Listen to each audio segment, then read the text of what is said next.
David and Leia aren't just father and daughter, they're the best of friends. But when a snowmobile trip goes horribly wrong,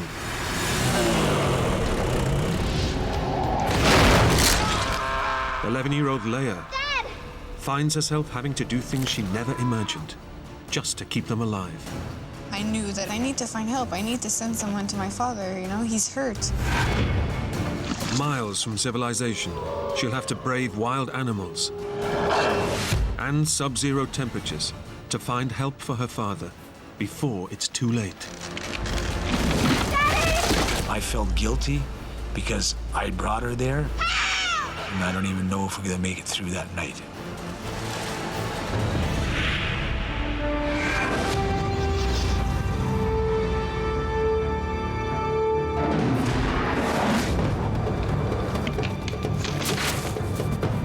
Please, somebody help me! Leia!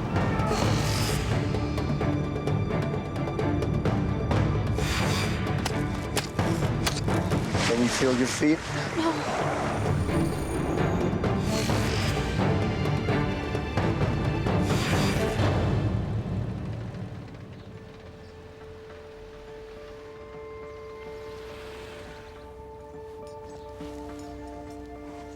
It's a clear spring morning, and David Hunt is preparing for his annual cross-country snowmobile trip with his 11-year-old daughter, Leia.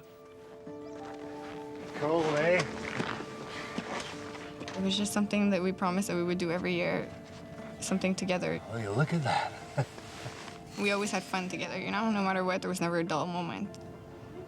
Mum Barbara and little brother William will be staying at home. This trip is for fathers and daughters only. Leia and her father had a special bond, I think from the moment she was born. They spent a lot of time together when Leia was younger, whether it was cycling, skidooing, all kinds of things. Her brother, I think, was very jealous about the fact that he wasn't going to go. But I think that Leia really needed to have that one-on-one time with her father. Keep you nice and warm. I love my daughter. She just had an interest to being around her dad, and she'd always want to come and hug me, and Daddy was like everything. Bye now. With David working hard through the year, Leia knows it's her one chance to get Dad all to herself. My father is a workaholic, so when we went on these trips, I knew for sure all his attention would be directed to me, so I was very excited for those trips together. It's Leia's big day. But with the temperature plunging to minus 22 degrees, David is wondering whether to postpone the trip. Okay. That morning, I was a little concerned for the weather because it was very cold outside. It was one of those mornings where you can like barely stand being outside for 1 second, let alone going on a trip. So I told Leia, what do you want to do? I was just so excited to go that I decided to go anyway. Okay.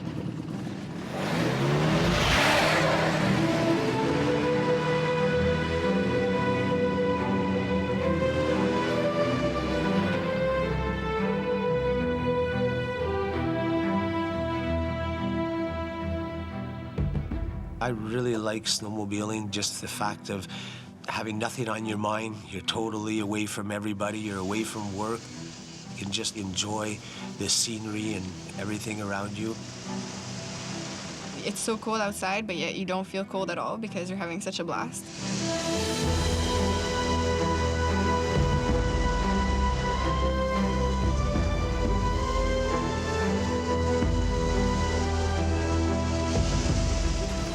Leia and David are traveling on specially designated snowmobile trails. 30,000 kilometers of frozen freeways, crisscrossing the wilderness. Meticulously maintained by an army of grooming vehicles. The trails offer a thrilling alternative to taking the car between cities. That morning, we were heading in the direction of my cottage in Mont-Laurier. It's about 700 kilometers away. The journey will take 3 days, and they're traveling light, with just a small bag of clothes for the hotels they'll be staying at along the way. Tonight, they're aiming for the small town of Saint-Jérôme. I was concerned because it was around 2:30 in the afternoon, and darkness does come in around 4:35 in the wintertime. Figured around 4:30 we should be at Saint-Jérôme. David has recently purchased a state-of-the-art two-seater Grand Tourer snowmobile, capable of 220 kilometers an hour. But David sticks to the blanket 60 kilometer an hour speed limit on the trails. Accidents on these tracks are all too common. Every year there's maybe 30 or 40 deaths in snowmobile accidents. You could be coming on your trail, nice and slow, minding your own business in a way, and just looking and admiring all the scenery and everything, and you'll come into a corner, and the 3 or 4 machines will just be coming around that corner like they think it's a racetrack. If you get 2 skidoos and 1 skidoo is on your side of the trail by 6-7 inches, forget it. It won't pass. They think it's a racetrack. Like we got Michael Schumacher on the track here, you know, and Jeff Gordon. My trick is not to travel at nighttime. Leave early in the morning and be finished by about 4 or 5 o'clock in the afternoon. That way there, you know, you won't run into all these people that are just going out for a fast night run. After 2 hours on the road, they stop for a hot chocolate and check their directions. You know, I think it's only about another half hour before we get to the hotel. And I looked at the Skidoo map, finding the closest direction to get to Saint-Jérôme. Because what is fun about snowmobiling is if you do want to go in a direction, let's say to my cottage, there's 5 or 6 different trails that you can take to get there. And one of the fun things is that each year you take a new way, so you get to see new things. So I was looking at the map and I told Leia that, look, well, it looks like this trail here is a nice windy trail and everything and all that, and that'll take us to Saint-Jérôme. Sitting in the heated restaurant has warmed them up. But once outside, they're back in the grip of the ice-cold conditions.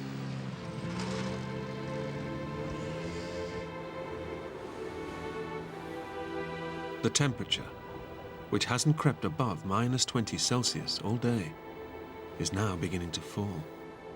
It was very, very icy and very, very cold. The wind would blow us. It was incredibly, incredibly cold. But right now, David isn't worried about the drop in temperature. I had no concerns on us being very, very cold. The only thing that could go wrong is that if we broke down, but then I figured we'd be able to walk. I had bought brand new suits for me and Leia, so I figured you got the best of equipment, the best for warmth, you got it all, you know, so you might get cold a bit. You're not going to freeze, you know what I mean? And to get cold a bit, well, that's we don't mind, you know what I mean? It's wintertime, we live in Quebec, you know, you're supposed to get rosy cheeks, you're supposed to get a bit cold. Leia is already dreaming about her favorite part of their trips, diving into a heated hotel swimming pool. That was my passion. I loved being in pools. And so the idea of having a heated pool was always very exciting for me.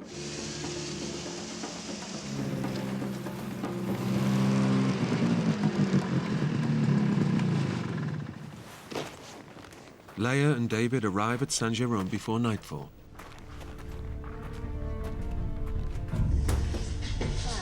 Hi there. You have vacancies? Yes, we do. Excellent. And do you have a pool? Unfortunately, we don't have a pool. When we entered the hotel, we noticed that they didn't have a pool. And I looked forward to going into their heated pool so much that I convinced my father to go on for another hour until we reached the next hotel where they had a pool. Like any doting father, Thank you. David can't say no to his daughter. So I looked at the map and I said, well, we're about an hour and a half away. So I figured, okay, Leia, no problem at all, then let's continue. We got about another hour and a half to go.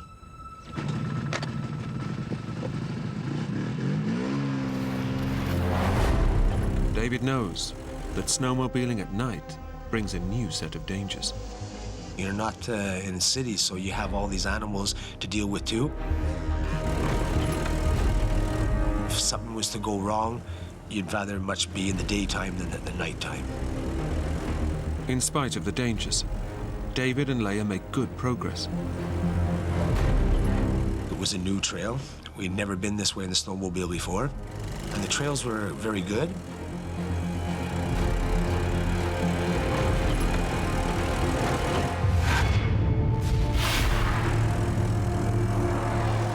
But 30 minutes later, the trail Leia and David are on starts to change. High winds have blown snow in drifts across the track, and the grooming vehicle that should have cleared it has broken down.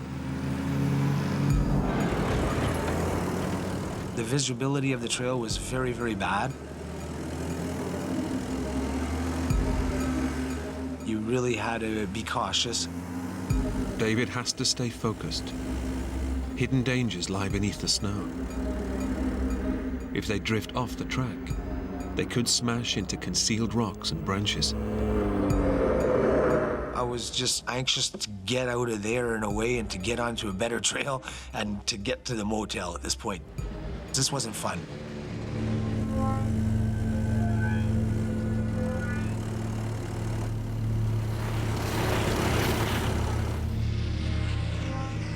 With the light fading and the trail fast vanishing, David considers his options. I looked at the map.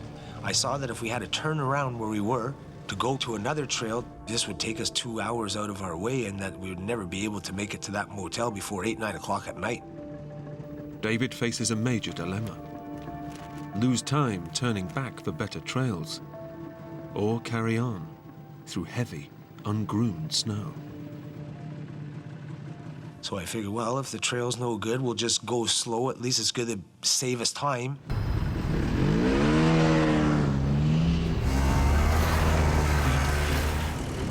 David presses on, hoping the trail will improve. But up ahead, a hidden trap awaits them. Metal guardrails, buried by the drifts, lurk just beneath the snow. All of a sudden, my ski was stuck. The metal skis are caught on the rails. And I was just trying to turn the skidoo, and it wouldn't turn. It's steering them towards the edge of a ravine. My first reaction was to turn around and take Leia and throw her off. And then I realized...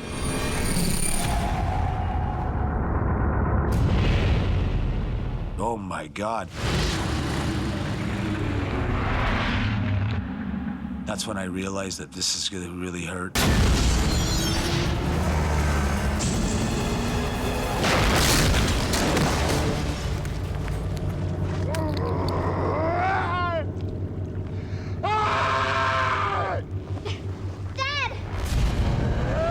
When I looked down at him and I saw him in the bottom of the ravine, I guess in that moment I just kind of froze over.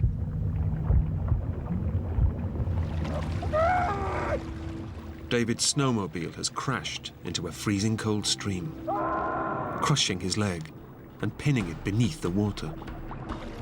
I was very panicky. I was very scared. Dad!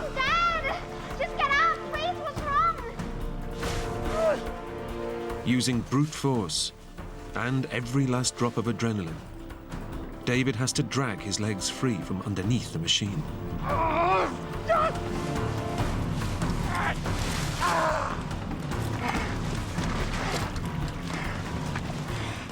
But when he tries to stand, When he got up, I figured everything was fine, like we were going to walk out of it, until he fell. I realized that there was something very severely wrong with my knee. when David crash-landed in the bottom of the ravine, it wasn't just the ice that shattered. Pinned underneath 270 kilos of falling metal, David's knee took the full force of the impact and is now smashed into 15 fragments of broken bone. The slightest movement causes these jagged shards to grind against the surrounding tissue. It felt like somebody had taken a hammer and smashing your knee right against concrete.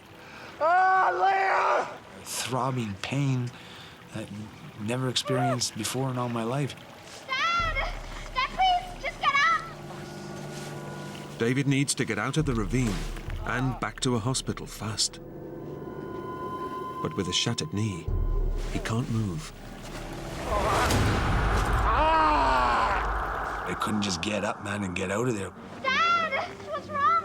David is now relying on his 11-year-old daughter to get him out. Dad, I'm coming down. But with the wind and snow suddenly picking up, it won't be easy. My father has always been there for me. Take care. Now it's my turn to show that I can help him.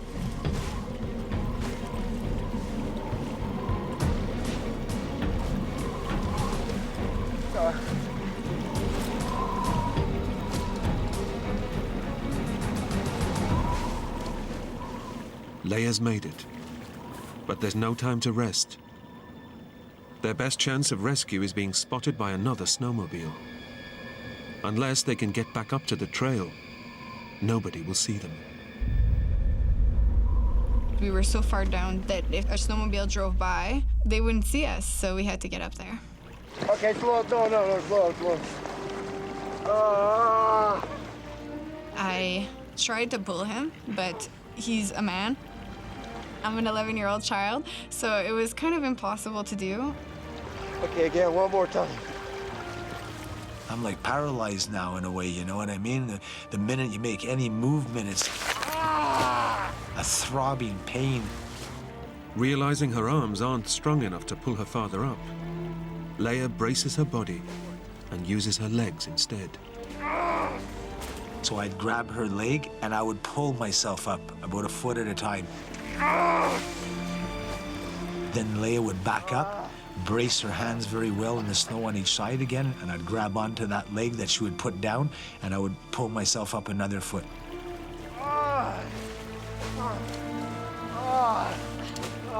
I tried to pull him, and every time he would slip and fall back down. Every jolt sent shockwaves of pain through David's smashed knee. I wanted to quit a lot of times, you know? I figured I ain't gonna make it to the top. You know, I can't get up there. Come on, Dad. Okay. But Leia didn't want to give up. I was so determined at that moment. It was like another me that kicked in.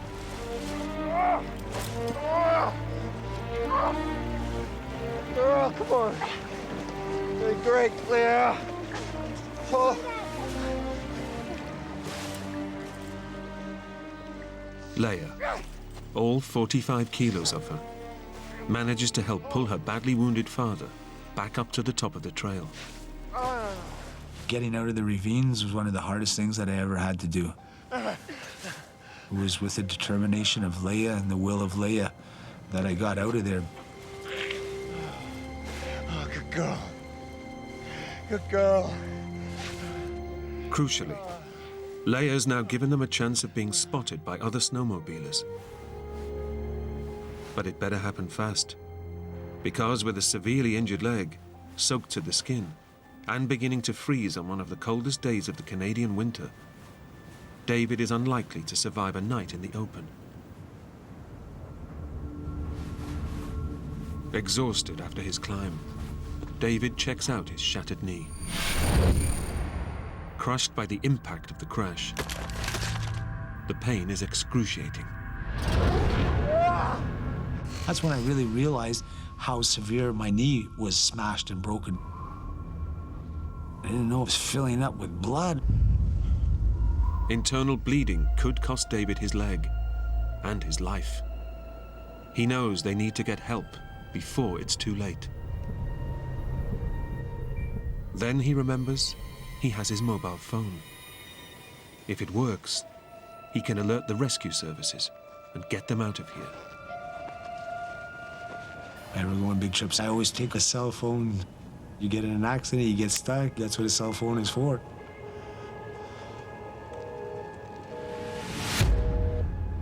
There's no reception, no signal. Up there, the only phone that would have worked is a satellite phone.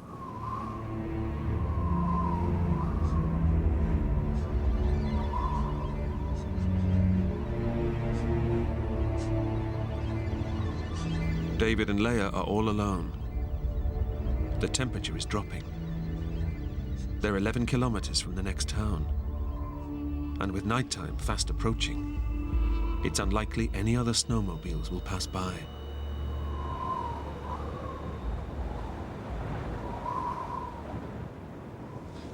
Well done. Still wet from his fall in the river, David is freezing. But right now, he's more concerned about his daughter. Where's your glove? That's when I could see Leia. Leia had lost one of her gloves. Put that on. That on. I had one left, the other one I threw off when I was in the water, and I gave that glove to Leia and I told her to put that on her hand.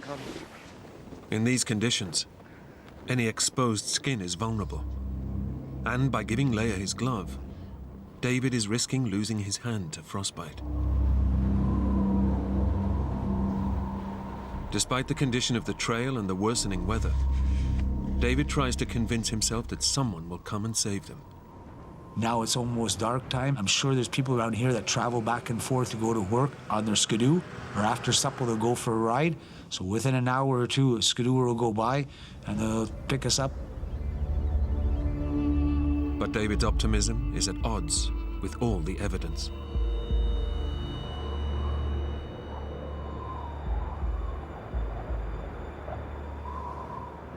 I was thinking, man, it's getting colder and colder and colder. Now the sun's gone away, the night's coming in, the wind is just howling and howling. And the cold isn't the only threat the darkness brings. These woods are home to wolves. Beasts more than capable of killing an injured adult and a small girl. The wolves were making noise, they were howling, the wind is howling. I'm thinking, this is not just a snowmobile accident. I'm gonna get eaten by a bunch of wolves. Leia is cold and terrified. With his smashed knee, David can't lead her to safety. But he might be able to keep them warm and safe from predators. Listen, Leia. Look. Okay. We're gonna make a fire. Leia said, well, I'll get some dead branches. Okay. I figured we'll have a bit of light, people will see us, and we'll have a fire to stay warm. You got some? I'll go back and get some more. I would bring him branches and he would create a fire using our map. Hoping they'll be rescued soon, David burns the one thing that could help them navigate their way out of the forest.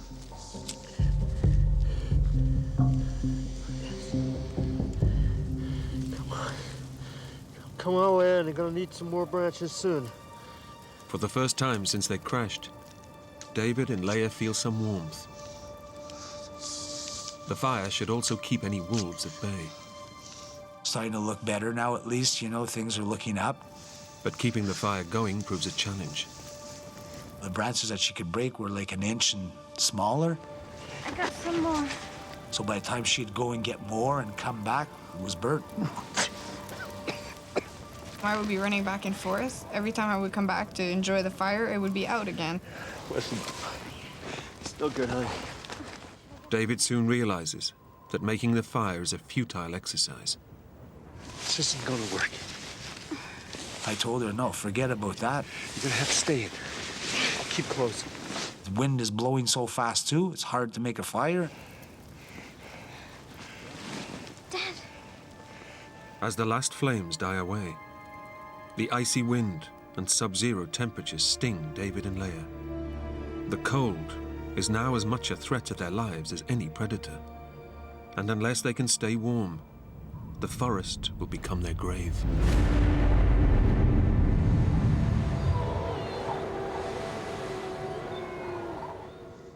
David thinks of one last option. What I want you to do is to go back down to the snowmobile. Real slowly. My father suggested that I empty one of our nap packs that we had and take a few sweaters and a few blankets and whatsoever to be able to put on our hands and our feet. The problem is, that the snowmobile is half submerged in the creek. If Leia falls in trying to get to the bags, the icy water could send her into cold shock. And with David unable to move, he won't be able to help her. But it's a risk they have to take. Good girl. Go nice and slow.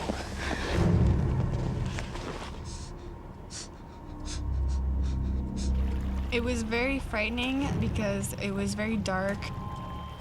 I went down the slope that I had made to the snowmobile.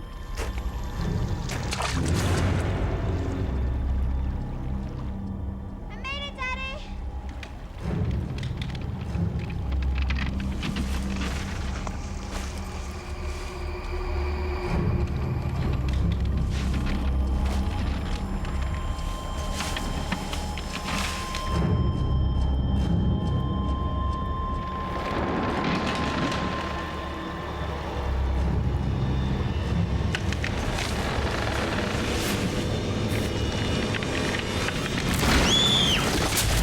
Leia! My foot went through the ice and went about to my knee. I was not worried. My father seemed worried, and I was kind of wondering why. Unable to reach the bag, Leia decides to head straight back to her father, leaving behind the clothes that could have kept them warm. Good girl. As they huddle for warmth, Leia doesn't tell her father that her boots are filled with ice water from the stream. My feet were freezing at that point. Really, really, really cold. Unless warmed up, her feet are at major risk of frostbite. But it's her dad she's most concerned about. His face looked so pale and he was dripping sweat. It worried me to see my father looking like that. It worried me a lot. Despite the freezing cold, David is boiling up.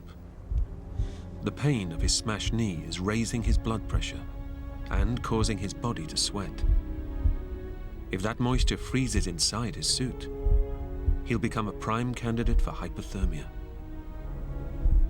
As his temperature drops, so will his heart rate, and eventually, he'll fall into unconsciousness. He needs to be taken to a hospital immediately, but stuck in the middle of nowhere, it's not looking likely. Nobody was coming, you know, and it didn't look good at all. I don't want my daughter beside me if I'm gonna freeze and die.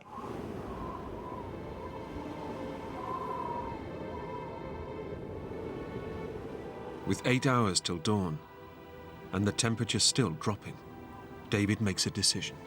You're gonna have to go and get help, okay? When my father told me to leave to go find help, I was incredibly shocked. I didn't know what to do at that moment. Linda, you're right here. Okay? She didn't want to leave me there, you know. She wanted to stay with me. Girl. I said, you have to, Leia. I said, you can't stay here with me.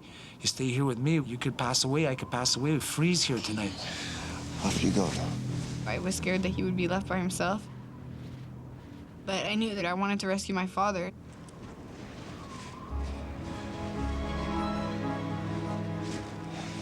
Be fine. Leia sets out alone, determined to find help and save her father.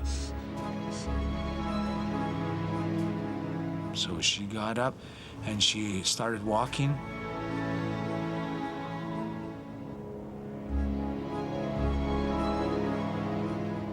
I literally felt helpless.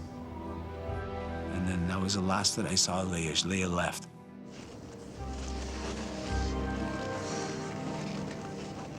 As soon as I left him, the fear kicked in. I realized that I was all by myself now.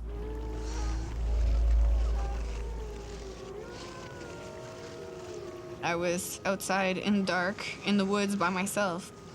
I was very, very nervous. Very scary.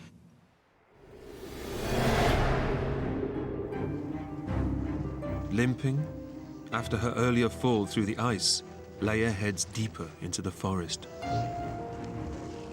My father told me to not get off of the path After burning their map to light a fire, she has no way of knowing if she's going in the right direction.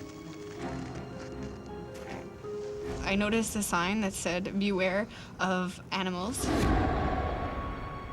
I was very, very scared when I saw that sign. As soon as you go into an area where it's all bushed, you can't see anything. All I could hear was these wolves howling, branches breaking, and, you know, things moving. All these things really, really were frightening me.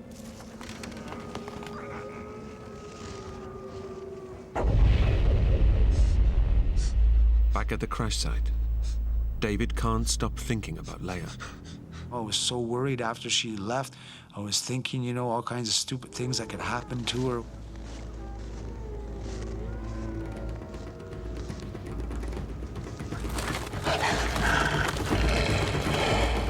He's right to be afraid. I could hear a bunch of wolves. At that moment, I was petrified. Desperate to get out of the dark woods, Leia looks around for an escape route. I saw a path that led to a lake. And on the lake, it was very open, and I could see some lights. So right away, I got hope because I figured there has to be somebody there. But to reach the light, Leia will have to walk straight over the lake. I knew my father would be upset if I went onto the lake because it's very dangerous. Tons of things could happen. Leia has already fallen through ice once, and the thought of having to cross a frozen lake at night terrifies her.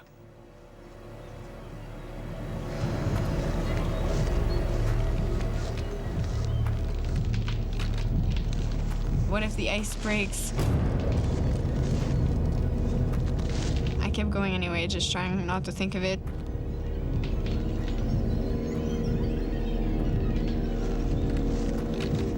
Leia heads towards the light. Every step she takes runs the risk of plunging her through the ice and into the frozen water below. All I kept telling myself is, I'm almost there. There's light. There has to be someone. But when she finally reaches the far side of the lake, there's a shock in store. As I got closer, I noticed that the only way that I would be able to get to that light was if I climbed a steep, straight hill that was impossible to reach. At that moment, I started to yell and yell and yell and just scream out, Help! Please, can you hear me? Please help! If anyone is there, they cannot hear her, and she cannot climb up the steep bank to get closer. Help! Please help me! I was very, very depressed at that moment. 11-year-old Leia has walked through the dark forest and across a frozen lake that could have taken her life, all to save her father. But it's been in vain. At the crash site, David's core body temperature is plummeting, and he's just hours from death.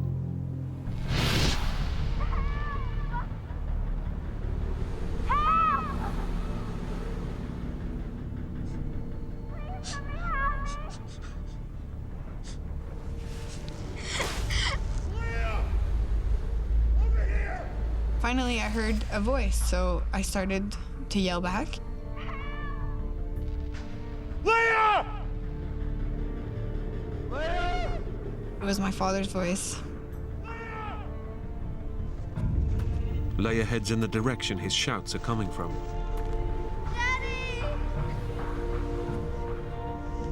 It's been 3 hours since David last saw his daughter, and hearing her voice breathes new life into him.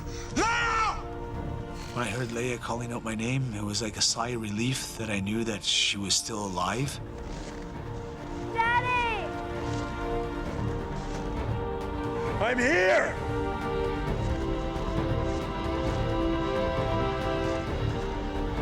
Over here!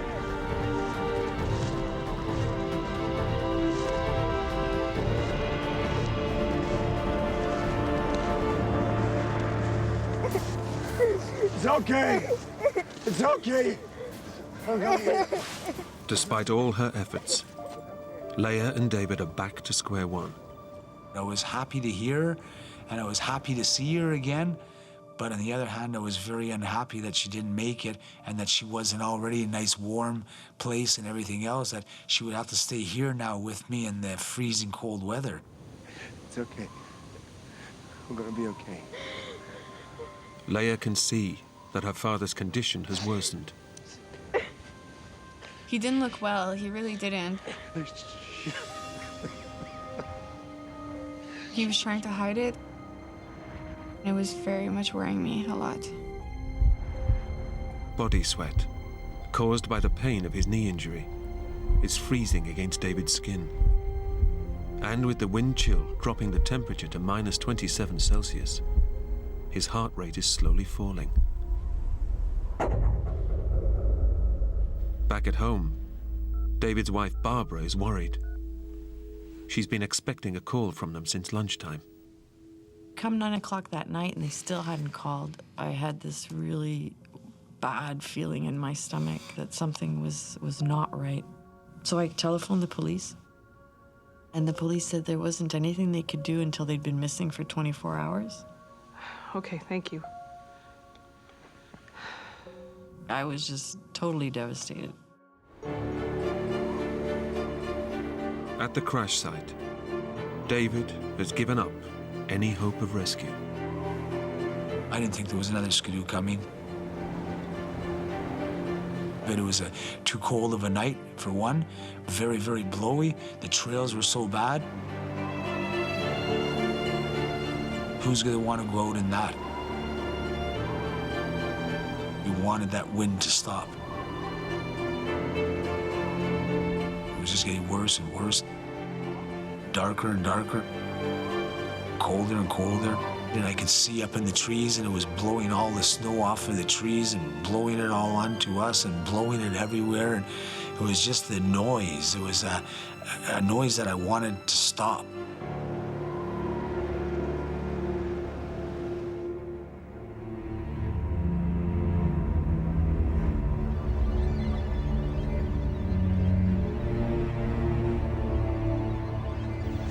Although badly injured himself, David is more worried about his daughter. She was cold, and I was cuddling her up. She was shivering and shivering and wouldn't stop. I was trying to get her as warm as I could. But one part of Leia's body, which was freezing cold, is now beginning to feel warm. Her feet. My feet weren't cold whatsoever at that moment. They were kind of actually numbed. It's gonna be okay. Her feet are also swelling.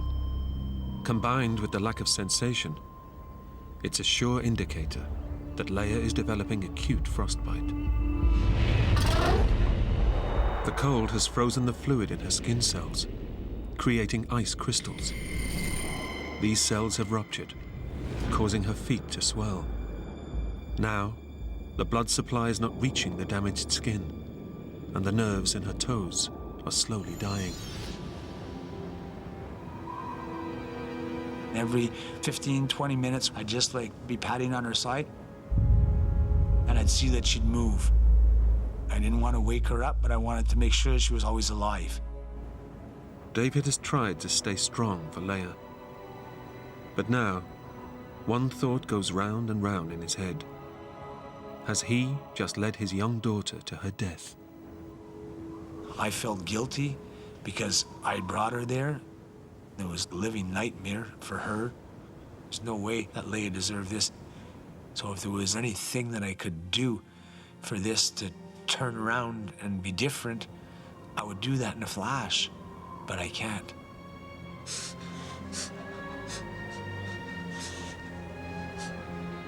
I was worried that if I fell asleep, that I would just not wake up. I didn't want Leia to wake up and for me not to be there.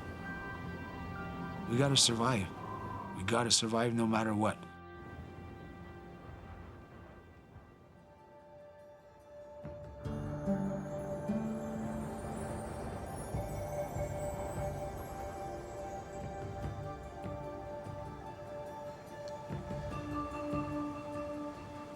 was very, very relieved that the sun was coming up. Against all the odds, David and Leia have survived one of the coldest nights of the year in one of the most inhospitable environments on Earth. We did it and we survived, and I just thank God for watching over us, you know. But when Leia goes to get up, there's a shock for both of them. My feet. Holy jeez.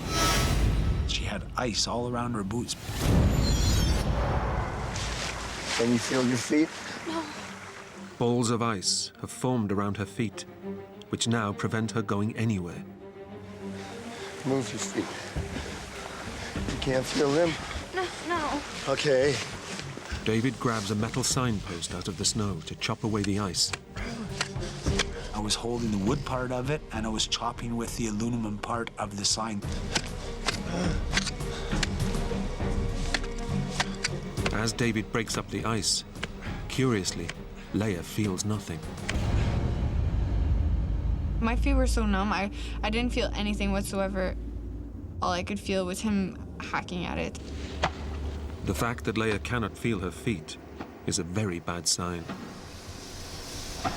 The nerve endings in her toes have died. She doesn't know it, but she's in the advanced stages of frostbite. Despite the damage, she can stand. Now David wants her to leave him and save herself before they freeze to death. Gotta go back to the trail from last night, okay? It's the only way. It's gonna be okay. Either she leaves now on foot to go to get help, or we die here. I love you, Daddy. I said to Leia, when you're walking, just believe in your heart, Dad is with you. So you walk and you leave and you get to the town, I'll be good.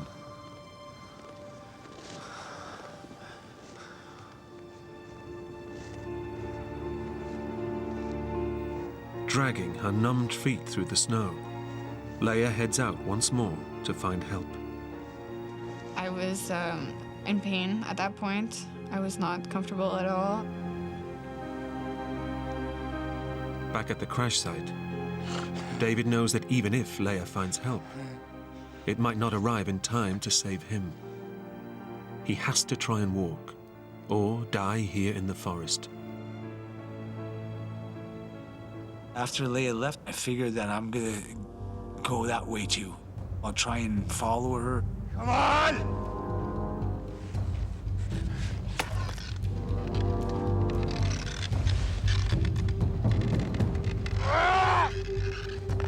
Although his knee is shattered, David summons the courage to stand up.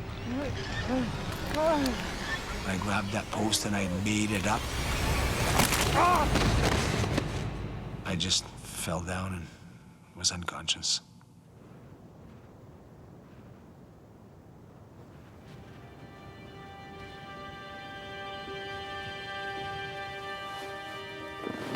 An hour into her walk, Leia spots a derelict building in the snow up ahead. As I went up the hill, I noticed a little lodge. So I walked up to it and I noticed that it was a little cabin or something, maybe for fishing or hunting.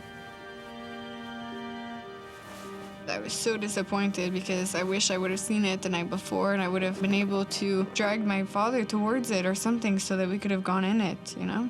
So I was very disappointed at that moment. As Leia pushes on, she starts to worry that she'll never find help. I felt like I was not getting anywhere. When you're in the woods like that, often it all looks a bit the same. Leia doesn't know it, but now every second counts in the race to find help. Her next decision, to go left or right, could seal her father's fate. As I was walking, I reached the point where I had turned off the night before to go into the lake. I remember my father told me it's very important to always stick to your right, he told me.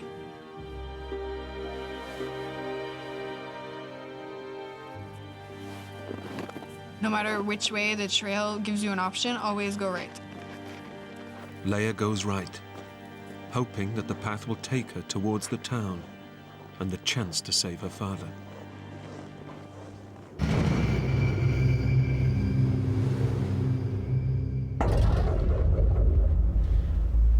David's body is shutting down.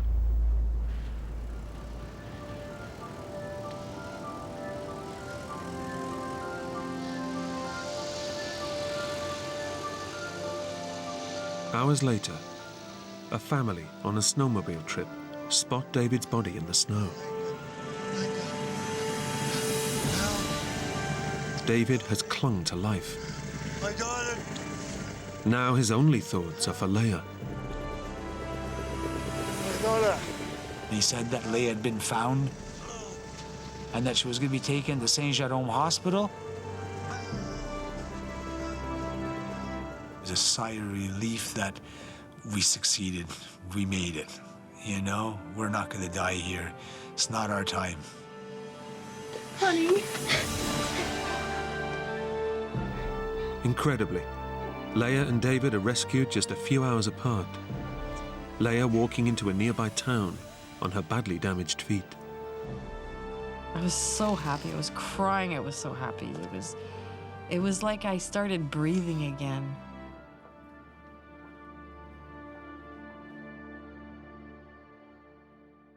Leia and David survived their ordeal, but sustained lifelong injuries. David underwent reconstructive surgery on his shattered knee. But Leia's injuries were more severe. Partial amputations of both her feet were necessary after suffering acute frostbite. I really do feel lucky to be alive. The doctors thought that I would have been amputated close to my knees, and I managed to be able to keep both of my heels, so I'm incredibly lucky for that. And I thank God every day for it. For her incredible actions in saving her father's life, Leia was given the Star of Courage, one of Canada's highest awards for bravery. Just 11 years old and being told to go for help and not hesitating for one moment. She's the bravest person I know. I would have never got out of there without Leia. Never, ever. It was Leia that saved my life. She's my hero, you know? She's everything to me, that girl.